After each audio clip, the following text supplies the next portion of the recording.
അച്ഛാ, അച്ഛന്റെ പണ്ടത്തെ ഓർമ്മയിലുള്ള ആ ഓണത്തെ കുറിച്ചൊന്ന് പറയാമോ? പറയാം.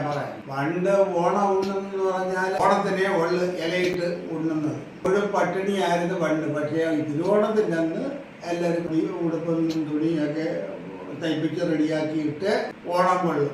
അത് പക്ഷേ ഉണ്ണായിരിക്കുന്നത് തറയില് പായ വിരിച്ച് അതിന്റെ മോളിൽ ഇരുന്നാണ് ചോറുണ്ണുന്നത്. അതേ മേശയൊന്നുമില്ല.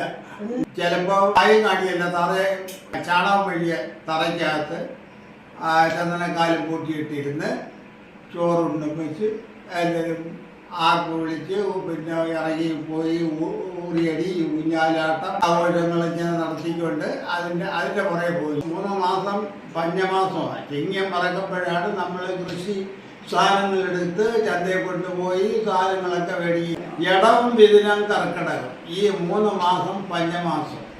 ഈ 3 മാസം വലിയ ബുദ്ധിമുട്ടാണ്.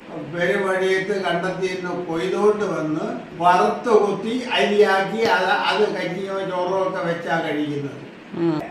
അന്നുള്ള 10-12 പേരൊരു വീട്ടിലുണ്ട്. അവരെല്ലാവരും ഒരു വരുവാകുമ്പോൾ എല്ലാവരും ഇറങ്ങി ജോലി വേലയും ഒക്കെ ചെയ്യും.